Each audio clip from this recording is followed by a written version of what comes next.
You walk into a room and suddenly become aware of everything. The way you are standing, the position of your hands, the expression on your face. You wonder if your clothes look strange. You wonder if people noticed that you walked in alone. You say something and immediately begin analyzing how it sounded.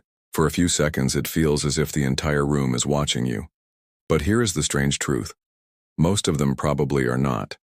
They are thinking about themselves, their own appearance, their own problems, their own mistakes. So why does your brain create the feeling that you are constantly under observation? The answer begins with something psychologists call the spotlight effect. Humans tend to overestimate how much other people notice our appearance, actions, and mistakes. One of the reasons is simple. You have direct access to your own thoughts. You feel every nervous movement. You hear every word you say. You experience every moment from the inside. But you do not experience other people that way. You do not hear the constant stream of thoughts running through their minds. Because your own experience is so vivid, your brain makes a strange assumption. If something feels extremely noticeable to you, it must also be extremely noticeable to everyone else. But your brain was not designed for modern social media, crowded cities, and thousands of strangers. It was designed for small groups. For most of human history, survival depended heavily on how other people perceived you. Your reputation mattered. Your position in the group mattered. Being accepted could mean protection and access to resources.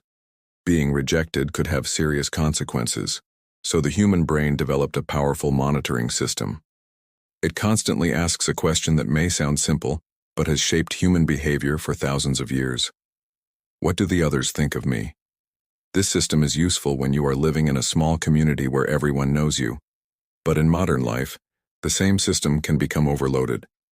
You can now be surrounded by hundreds of people you will never see again. You can post something online and imagine thousands of strangers judging you. A single photograph can be viewed by people across the world. Your brain, however, still reacts as if your entire social survival depends on the opinion of the people standing near you. There is another reason this feeling becomes so powerful. When you are nervous, your attention turns inward. You begin monitoring yourself, your breathing, your voice, your posture, your facial expressions.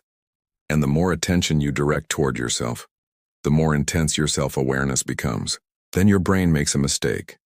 It interprets your increased awareness of yourself as evidence that everyone else is also paying attention to you. But the attention is coming from inside. You are watching yourself. This is why a small mistake can feel enormous.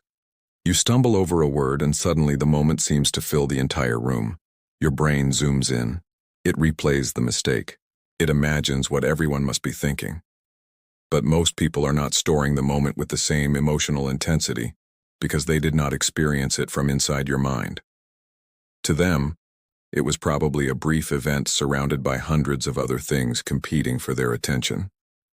Think about how often you remember someone else's small mistake from last week.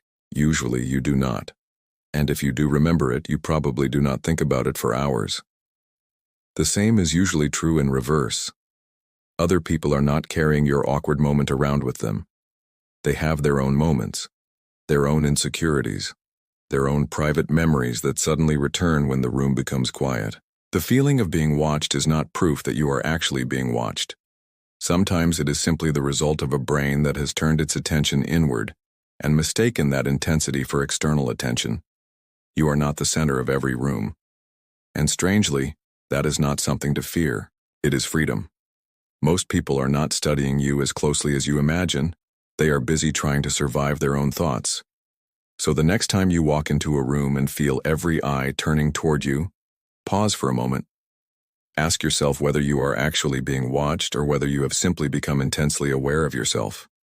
Because sometimes the world is not staring at you. Sometimes your own mind has placed a spotlight on you and then forgotten that it was the one holding the light.